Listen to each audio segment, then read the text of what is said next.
কলা গাছের এটা খাইলে পেটে যে পাথর হয় পাথরটাও কমে থাকে। এই বাকলাটা যেমন মুখে পড়বো খুব ভালো লাগবো। দিদি ভাই নমস্কার। আজকে আমি কলা গাছের ভিতরে যে অংশ থাকে এই অংশটা দিয়ে আচার বানাবো। আচারটা খাইতে খুব ভালো লাগে।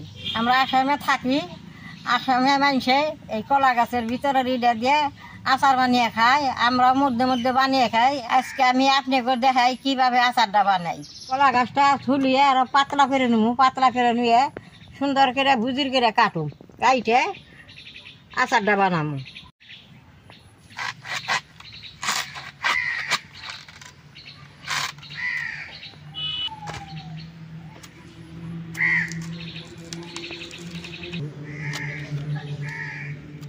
এরকম মোটা মোটা বাকলা কিনে ফালে দিয়ে নেবো। ফালে দিয়ে নরম বাকলা রাখন রাখবো।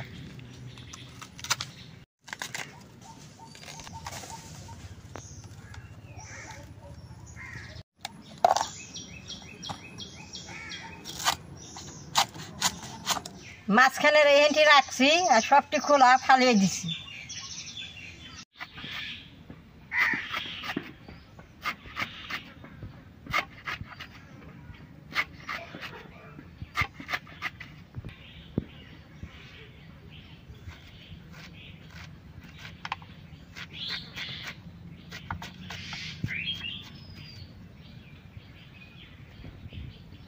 এইরকম বুঝির করে কাইটে নেব।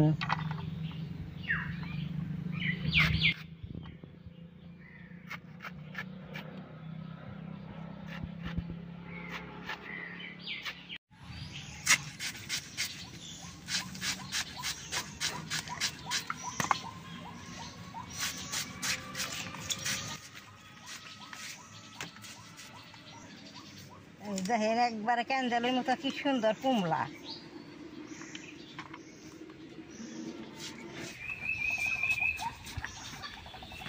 এটা কিন্তু এমনিও খান যায়। আমি একদিনকার ডাল দিয়ে রান্না করে দেখাইছি, ভিডিওটা দেখবেন।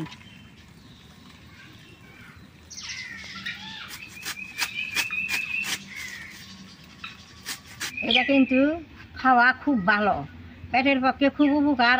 আসামের আসামেরা এই বস্তুটা খুব খায়, পেটের পক্ষে কি সুন্দর উপকার।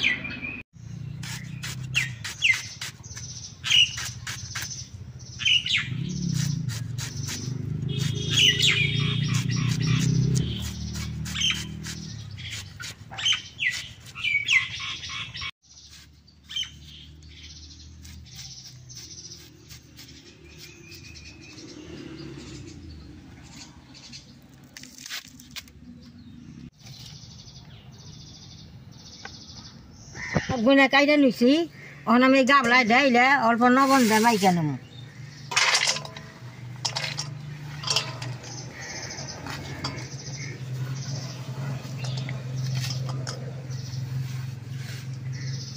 লবণটা দিয়ে মাখলে বেশ সুন্দর উনিয়া অল্প হবো।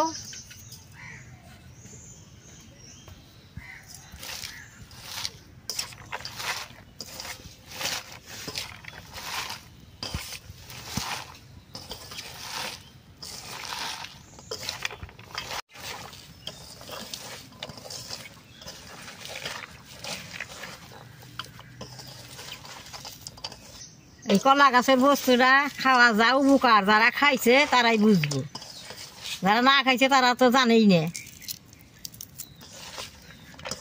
আমরা মাঝে মাঝে খেয়ে থাকি, আমরা বুঝি। কলা গাছের এটা খাইলে পেটে যে পাথর হয় পাথরটাও কমে থাকে। মাঝে মাঝে খাইনি নাকি, পরিষ্কার করে দিয়ে নেব।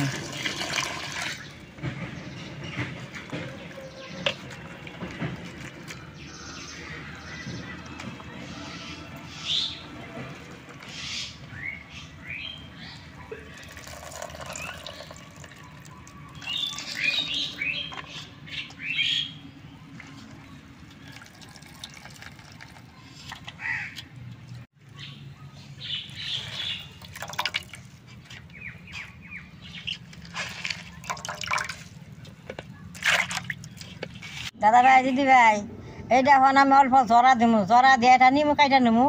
নিমুটা কাইটা দিয়ে মাখলে বাদে আচারটা খাইতে সুন্দর চোখা চোখে ভালো নাকি।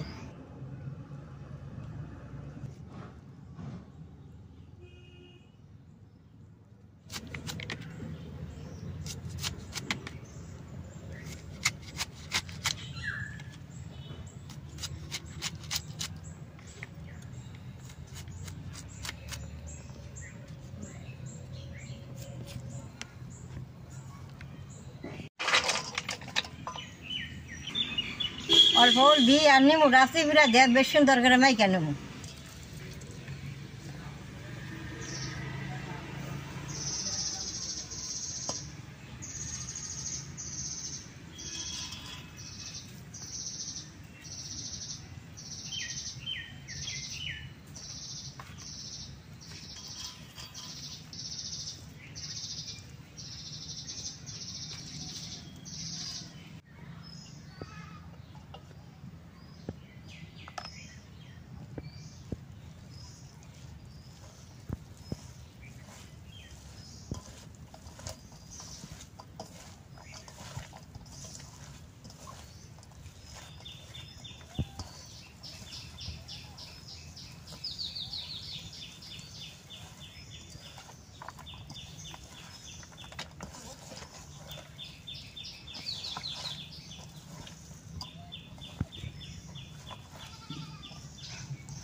নিমুর রসটা দিয়েছে, নিমুর বাকলাটা যে কাটছি ওখানে এটা দিয়ে দিব। এক লগে শুকাইব, এই বাকলাটা যেমন মুখে পড়বো, খুব ভালো লাগবো।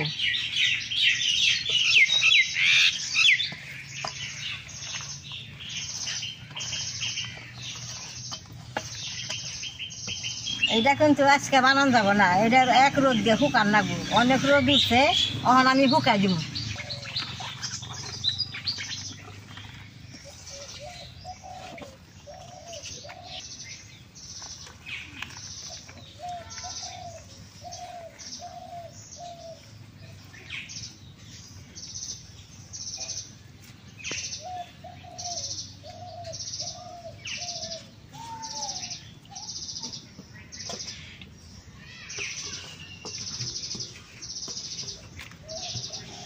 একটা রোদ দিয়ে শুকাই নিমু, কালকে আবার আচারটা বানিয়ে আপনাকে দেখামু।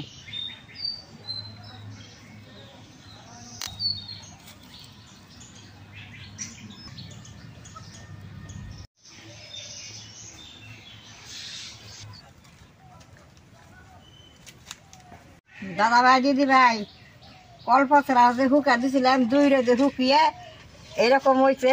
অনেক আমি আচার বানামু, আচারটা বানাইলে খাইতে খুব ভালো লাগে।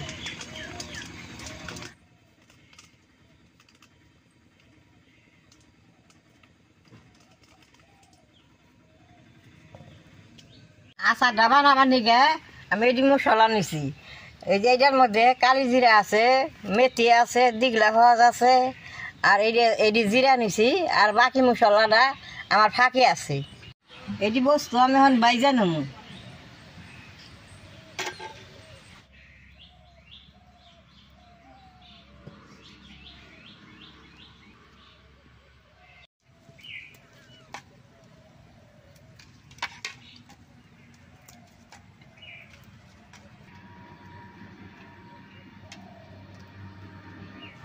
কড়াইটা গরম হয়েছে, জিরা দিয়ে দিই।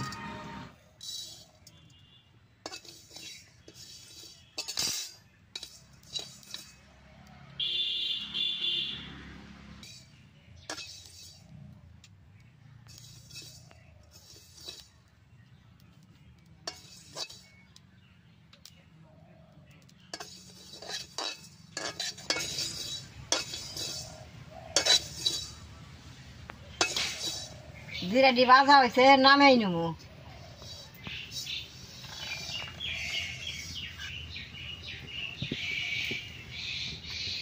সব কিছু গরম গরমই ফাঁকি করে নেব।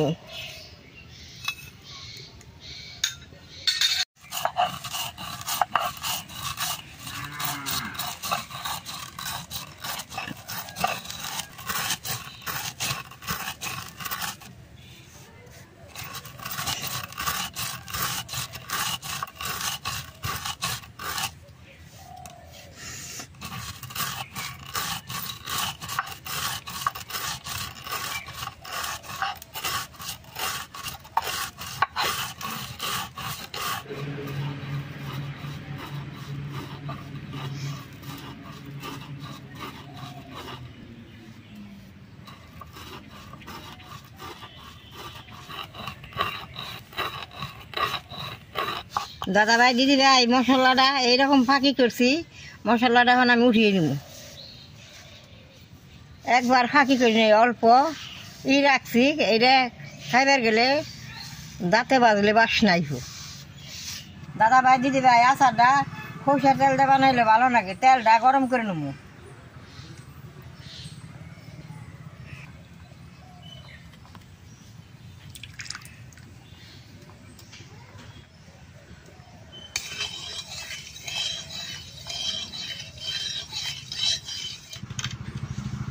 শুকনা মরিচ দিয়ে দিব।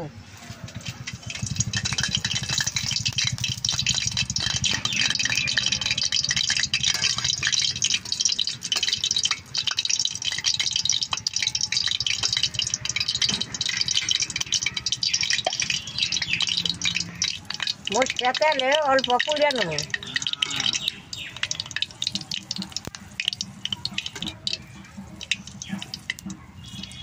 তেলটা গরম হয়েছে, এখন কল পচড়াটা দিয়ে দিব।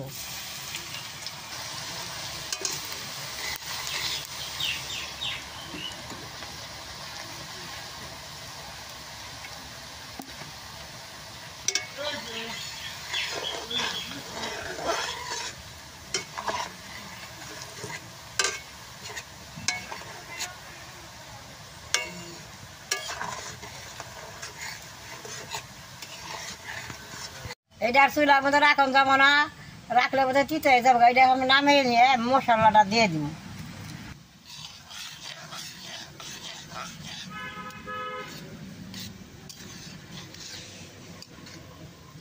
হলদিটা দিয়ে দিব, লবণটা দিয়ে দিব, মুসের ফাঁকিটা দিয়ে দিব।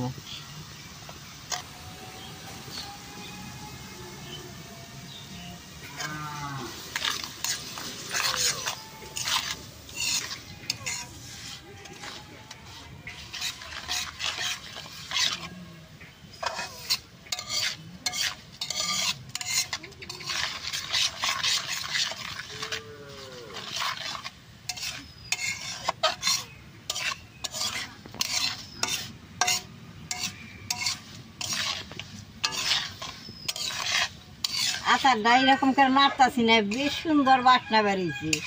এটা বাদ দেখাইলে খুব ভালো লাগবে। দেখেন আচারটার কালার কি সুন্দর হয়েছে। এই যে আচারটা জুড়াইছে, এখন আমি এটা কাছের বইমের মধ্যে বইরা ছেড়ে দিব।